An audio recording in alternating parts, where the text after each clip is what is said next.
नीलाम्बुजश्यामलकोमलाङ्गम् सीता समारोपित वामभागम् पाणौ महासायक चारुचापम् नमामि रामं रघुवंशनाथम्।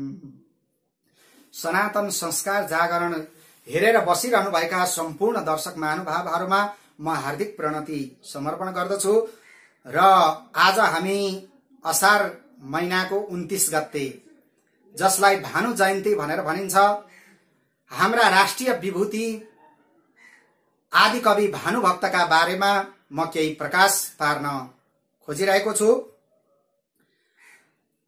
भानुभक्त आचार्य विक्रम सम्वत 1871 सालको असार महिनाको 29 गते यस पृथ्वीमा नेपालमा तनहुँ जिल्लाको चुँदीरङ्घामा उहाँ प्रकट हुनुभएको थियो। उहाँले आफ्ना हजुरबुबा श्रीकृष्ण आचार्यसँग दिव्य ज्ञान प्राप्त गर्दै नेपाली भूमिमा नेपाली जनमानसमा राम भक्तिको दिव्य छटालाई उहाँले प्रसारित गर्नुभएको थियो। त्यसो भएको हुनाले आदि कवि भानुभक्तलाई हामी कहिल्यै पनि बिर्सन सक्दैनौं। उहाँको दिव्य योगदानलाई कदर गर्दै आदि कविको सम्मान प्रदान गरिएको छ। त्यसैगरी भानुभक्त आचार्यलाई राष्ट्रिय विभूतिको सम्मान समेत प्रदान गरिएको छ। नेपाली भाषालाई उहाँले एकीकरण गर्नुभएको थियो। नेपाली भाषा प्रेमलाई उहाँले सम्पूर्ण जनमानसमा फैलाउनु भयो। कवि हृदय हुनुभएको हुनाले र कला सौन्दर्य उहाँको हृदयमा भएको हुनाले उहाँले त्यो कला सौन्दर्यलाई नेपाली भाषाको माध्यमद्वारा सम्पूर्ण जनमानसमा सम्पूर्ण जनजीवनमा उहाँले पुर्याउनु भएको थियो। राम भक्तिको मधुर रस कवि भएर मात्र पनि हुँदैन, अभिव्यक्ति सामर्थ्य पनि चाहिन्छ। त्यस्तो अभिव्यक्ति सामर्थ्य पनि हासिल गर्नुभएका आदि कवि भानुभक्त आचार्य जो वैचारिक गुणले परिपूर्ण हुनुहुन्छ र आधार भूमि विभिन्न संस्कृतका ग्रन्थहरूलाई उहाँले लिएर पनि आफ्नो मौलिकता आफ्नो वैचारिकता त्यसमा प्रशस्त भर्ने काम आदि कवि भानुभक्त आचार्यले गर्नुभयो र उहाँ राष्ट्रिय विभूतिका रूपमा यसरी सम्मानित बन्नु भएको छ। सरल नेपाली भाषामा उहाँले सम्पूर्ण नेपालीलाई राम कथाको मधुर रसास्वादन गराएर भावनात्मक भाषिक एकतामा आबद्ध गर्ने काम गर्नुभएको थियो। नेपाल राष्ट्रको एकीकरणमा पृथ्वीनारायण शाहले गरेको योगदान जस्तै नेपाली भाषाको भाषिक एकीकरणमा भानुभक्तले गरेको योगदान अत्यन्त अतुलनीय छ। तर आज राष्ट्रको भूमिको एकीकृत अवस्था पनि खलबलिँदै गइरहेको छ। त्यसैगरी भाषाको एकीकृत अवस्था पनि खलबलिँदै गइरहेको छ। लाग्छ आज यहाँका सम्पूर्ण शासकहरू पाषाण हृदयले भरिएका छन्। जुन माटोमा हामी लडीबुडी खेल्दै हुर्कियौं, त्यसैगरी जहाँका हराभरा खेतको अन्न खाएर हामी बाँच्यौं, आजसम्म बाँचिरहेका छौं। जहाँका चुलबुल नदीमा उफ्रिकन खेलिकन हामीले विभिन्न किसिमका कल्लोलहरू गर्यौं। त्यसैगरी जुन माटो हावा पान गरेर हामीले आफ्नो जीवनको मधुरतम सास भरेका छौं र त्यसैगरी जुन आकाशमा आफ्ना स्वर्ण सपनाहरू लहराइरहेका छौं, त्यस्तो देशका वन पाखा नदी नाला त्यसैगरी भाषा संस्कार संस्कृति र माटो प्रतिको हाम्रो ममता आज समाप्त भएर गएको छ। त्यस्तो भाषा संस्कार वन पाखा र आफ्नो देशको माटो प्रति हामी आज दुई थोपा आँसु समर्पण गर्न नसक्ने भइसकेका छौं। जसको हृदयमा देशको स्नेह छैन, जसको हृदयमा देशको दर्द छैन भने त्यस्तो हृदयलाई पाषाण हृदय भन्नुपर्दछ। त्यस्तो हृदय वास्तवमा त्यो मुर्दा नै हो, त्यसलाई बाँचेको छ भनेर कसरी भन्ने। आज हाम्रा देशका शासकहरू हाम्रो संस्कार गइरहेको छ, हाम्रो संस्कार नासिरहेको छ, हाम्रो संस्कृति नासिरहेको छ, हाम्रो भूमि नासिरहेको छ, हाम्रा वन पाखा नदी नालाहरू सबै समाप्त भइरहेका छन्। तर हाम्रा यस देशका शासकहरूमा यस किसिमको भावना, यस किसिमको ममता, यस किसिमको स्नेह कहिल्यै पनि झल्किरहेको हामी देख्न पाउँदैनौं। केवल कागजी टुक्रामा उनीहरूले देशप्रतिको ममता व्यक्त गरिरहेका छन्। कार्य व्यवहारमा कुनै किसिमको देशप्रतिको ममता छैन, यहाँको माटो प्रतिको ममता छैन, यहाँको माटोको सुगन्ध उनीहरूलाई थाहा छैन, यहाँको संस्कार, संस्कृति, भाषा, त्यसैगरी हावापानी र यहाँका नदी नाला, प्रकृतिको एकै रत्ती पनि प्रेम उनीहरूमा झल्किएको देखिँदैन।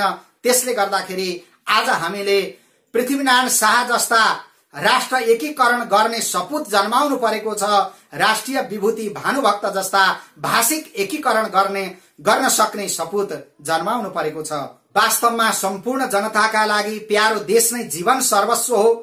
त्यो आफ्नो देश नै विश्व हो, आफ्नो देश नै उपास्य ईश हो, आफ्नो देश नै भगवान हो। त्यसैले हामीले आफ्ना देशका लागि, आफ्नो माटोका लागि आफ्नो जीवन उत्सर्ग गर्न सक्नु पर्दछ, आफ्नो जीवन बलिदान गर्न सक्नु पर्दछ। त्यस्तो किसिमको भावना, त्यस्तो किसिमको चिन्तन आदिकवि भानुभक्तमा हामीले पाउन सक्दछौं। नेपाली भाषालाई, नेपाली साहित्यलाई उच्च आकाशमा पुर्याउने काम आदिकवि भानुभक्तले गर्नुभएको थियो। शास्त्रीय छन्दमा सहज संगीतमयताको मोहनी भरेर नेपाली साहित्यमा नेपाली भाषालाई स्थापित गर्ने काम आदिकवि भानुभक्तले गर्नुभयो। आदिकवि भानुभक्तले सम्पूर्ण जनमानसमा, सम्पूर्ण जनजिब्रोमा राम रसको मधुर स्वाद उहाँले फैलाउनु भएको थियो। रामायण महाकाव्य मात्र होइन, भक्तमाला, प्रश्नोत्तर, वधु शिक्षा, रामगीता जस्ता विभिन्न ग्रन्थहरू र विभिन्न फुटकर रचनाहरूका माध्यमद्वारा भाषिक एकताको शंख घोष गर्ने काम आदिकवि भानुभक्तले गर्नुभएको थियो। हिन्दू संस्कृति र आदर्शबाट समाजलाई पाठ सिकाउने एक मात्र लक्ष्य आदिकवि भानुभक्त आचार्यको थियो। तर आज सम्पूर्ण भानुभक्त आचार्यका ती चिन्तनहरूलाई, ती विश्वासहरूलाई आजका शासकहरूले त्यसलाई सबै ध्वस्त बनाइरहेका छन्। यस्तो देख्दाखेरि हामीलाई अत्यन्त पीडा हुन्छ, अत्यन्त हामी मर्माहत बनिरहेका छौं। वेदान्त चिन्तनलाई समाजमा भित्र्याउने काम, त्यसैगरी नैतिक चारित्रिक मूल्यमा जोड दिने काम आदिकवि भानुभक्त आचार्यले गर्नुभएको थियो। यसरी नेपाली भाषालाई अत्यन्त प्रतिष्ठित तुल्याउँदै भाषिक एकीकरण गर्नुभएको हुनाले ऐतिहासिक महत्वका दृष्टिले भानुभक्त आचार्य सर्वोत्कृष्ट हुनुहुन्छ। हावानुवाद भएर पनि जो मौलिक झैं लाग्ने दिव्य रामायण ग्रन्थको रचना गर्नुभयो, त्यसबाट उहाँ अत्यन्त लोकप्रिय कविका रूपमा यसरी सम्पूर्ण नेपाली जनमानसमा परिचित हुनुहुन्छ। भानुभक्त आचार्यलाई हामीले बारम्बार सम्झिरहनु पर्दछ। उहाँको आशु कवित्व, त्यसैगरी दीर्घ साधना र रामायणका जुन दिव्य श्लोकहरू छन्, ती दिव्य श्लोकहरूको हृदय स्पर्शिता, रामायणमा आएका झर्रो नेपालीपन, सुमधुर छन्द प्रवाह, त्यसैगरी सहज प्राकृत भाषा शैली हामीले पाएका छौं।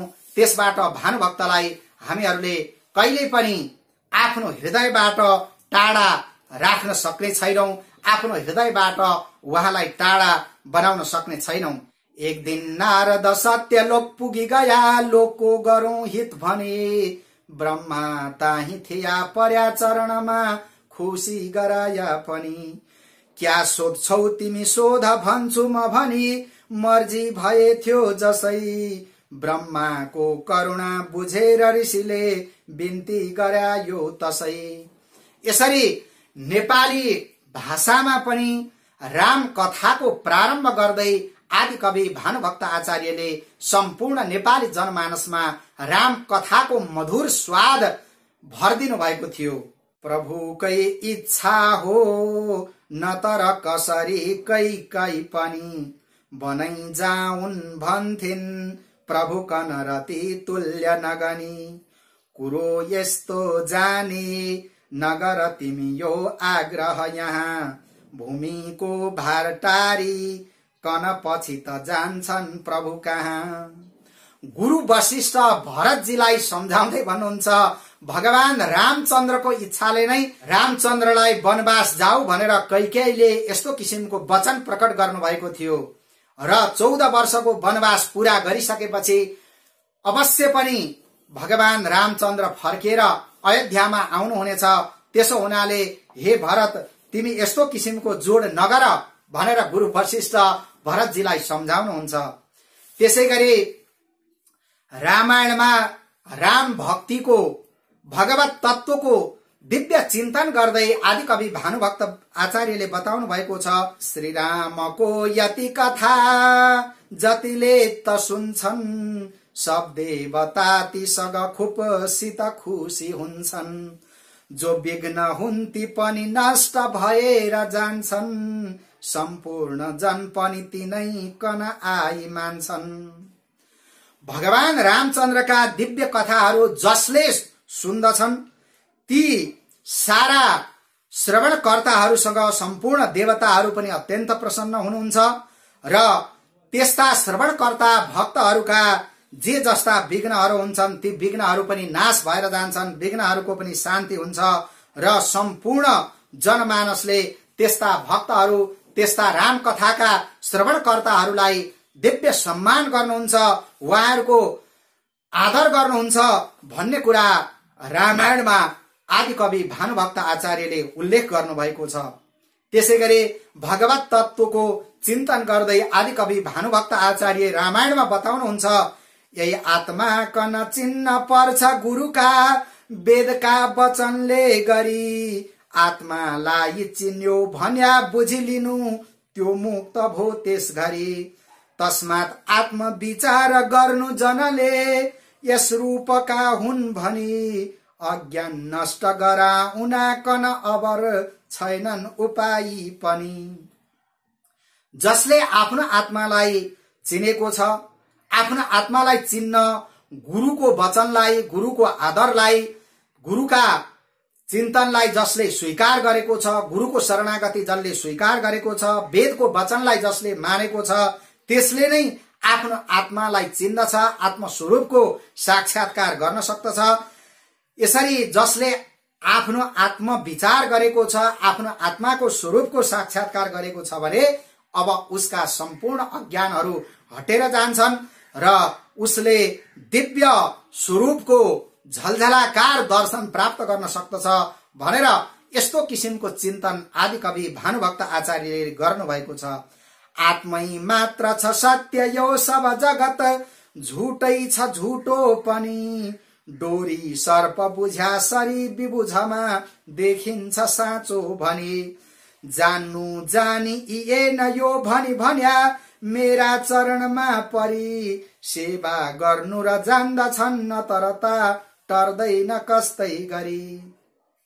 सत्य भनेको केवल आत्मा मात्र छ, यो संसार, यो जगत भनेको झुटो छ र जसरी डोरीमा हामीले सर्प देखिरहेका हुन्छौं भ्रमले गर्दाखेरि, त्यस्तै गरी यो सारा मिथ्या जगतलाई भ्रमले गर्दाखेरि हामीले सत्य जस्तो देखिरहेका छौं र यो कुरा हामीले जान्न सकेनौं भने पनि भगवान रामचन्द्रका चरणको सेवा गरेर, भगवान रामचन्द्रको हामीले शरणागत भएर भगवान रामचन्द्रको शरणमा हामीहरू पर्यौं भने अवश्य पनि त्यस्तो झुठो मिथ्यालाई हामीहरू जान्न सक्दछौं र यो संसार सागरबाट हामीहरू पार हुन सक्दछौं भनेर संसार रूपी भवसागरबाट पार हुने दिव्य उपाय आदिकवि भानुभक्त आचार्यले बताउनु भएको छ।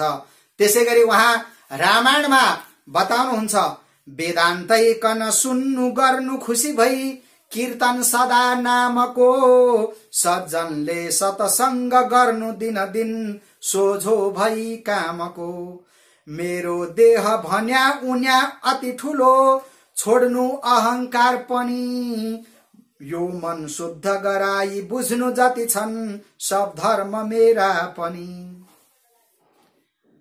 आदिकवि भानुभक्त आचार्य सम्पूर्ण जनमानसलाई बताउँदै भन्नुहुन्छ आफ्नो रामायणमा, गुरुबाट हामीले वेदान्तको ज्ञान प्राप्त गर्नुपर्दछ, भगवानका दिव्य नामहरूको कीर्तन गर्नुपर्दछ र सज्जन बनेर सधैँ दिव्य साधु सन्त महात्माहरूको सत्सङ्गमा हामीहरू लागिरहनु पर्दछ। यस्तो भयो भने आफ्नो यो शरीरको ममतालाई हामीहरूले छोड्यौं भने, आफ्नो अहंकारलाई हामीहरूले त्याग्यौं भने, मनलाई शुद्ध गराउन सक्यौं भने अवश्य पनि भगवत कृपा हामीले प्राप्त गर्न सक्दछौं भनेर उहाँले संकेत गर्नुभएको छ। त्यसैगरी भक्तमालामा उहाँ भन्नुहुन्छ, सम्पूर्ण जनमानसलाई शिक्षा दिँदै आदिकवि भानुभक्त आचार्य भन्नुहुन्छ, प्रतिज्ञा मैले यो यमसित गर्या जन्मी अवता, सीताराम भजन्या छु विषयहरूमा छाडी ममता, प्रतिज्ञा सो बिर्सी कन जन धनै खोजी डुलियो, सीताराम भजन्या हो शिव शिव उसै आज भुलियो। हामीले गर्भमा हुँदाखेरि नै यमराजसँग प्रतिज्ञा गरेका थियौं, हामी अब विषयका सम्पूर्ण ममताहरूलाई त्यागेर सीतारामको भजन गर्नेछौं। त्यो सीतारामको भजन गर्नेछौं भन्ने जुन प्रतिज्ञा थियो, त्यो प्रतिज्ञालाई आज हामीले बिर्सेर यो धन विषय इत्यादिको खोजीमा संसारमा हामीहरू डुलिरहेका छौं र यसरी सीताराम भज्नु पर्ने आफ्नो परम कर्तव्य थियो, त्यो कर्तव्यलाई हामीले आज भुलेका छौं। त्यसो हुनाले हामी यो संसार भव जन्जालमा परिरहेका छौं, भव रोगमा हामीहरू रोगी भइरहेका छौं भन्ने कुराको संकेत आदिकवि भानुभक्त आचार्यले गर्नुभएको छ। त्यसैगरी प्रश्नोत्तर मालामा आदिकवि भानुभक्त आचार्य भन्नुहुन्छ, अपार संसार समुद्रमा डुब्या शरण कुन्छ मलाई यहाँ, चाँडो कृपाले अहिले बताऊ श्रीरामको पाउँछ मुख्य नाउ। उहाँ विभिन्न प्रश्नहरू गर्दै अन्तमा उत्तर दिनुहुन्छ, यो अपार संसार समुद्र छ, यो संसार समुद्रमा हामीहरू भट्किरहेका छौं, डुबिरहेका छौं र यस्तो डुबिरहेका हामी प्राणीहरूलाई बचाउने शरणागत को हुनुहुन्छ यहाँ, चाँडो भन्दा चाँडो हामीलाई बताउनुहोस् हे प्रभु भनेर यसरी उहाँ प्रश्न गर्नुहुन्छ र अन्तमा उत्तर दिनुहुन्छ, श्रीरामको पाउ छ मुख्य नाउ। यसरी अपार भवसागरमा डुबिरहेका हामी संसारी प्राणीहरूको एकमात्र आधार भनेको, एकमात्र शरणागत भनेको भगवान श्री रामचन्द्रका पाउ छन्। श्री रामचन्द्रका पाउ रूपी नाउलाई नै हामीले आश्रय गर्यौं भने यो संसार भवसागरबाट हामीहरू सजिलै पार हुन सक्दछौं भनेर उहाँले त्यस्तो दिव्य उत्तर पनि त्यहाँ प्रदान गर्नुभएको छ प्रश्नोत्तर मालामा। यसरी दिव्य रामायणका चिन्तनहरू र त्यसैगरी सम्पूर्ण जनमानसलाई नैतिक शिक्षा, चारित्रिक शिक्षा र भगवत गुणानुवादको शिक्षा दिएर आदिकवि भानुभक्तले जुन नेपाली भाषालाई एकीकृत बनाउने काम गर्नुभयो, उहाँको योगदानलाई हामीहरूले कहिल्यै पनि बिर्सनु हुँदैन। आज आषाढ महिनाको 29 गते मात्र उहाँको जन्म जयन्ती मनाएर पुग्दैन, उहाँलाई त हामीले प्रत्येक क्षण सम्झिरहनु पर्ने हुन्छ, उहाँप्रति हामीहरू सधैँ नतमस्तक भइरहनु पर्ने हुन्छ। यसो गर्न सकेमा नै भानुभक्त आचार्य प्रति हामीले सम्मान गरेको ठहर्नेछ। त्यसै हुनाले भानुभक्त आचार्य प्रति हार्दिक हार्दिक नमन गर्दै मेरा यी सम्पूर्ण वाणीहरू आदिकवि भानुभक्त आचार्य प्रति नै समर्पित गर्दछु। ओम श्री रामचन्द्राय नमः।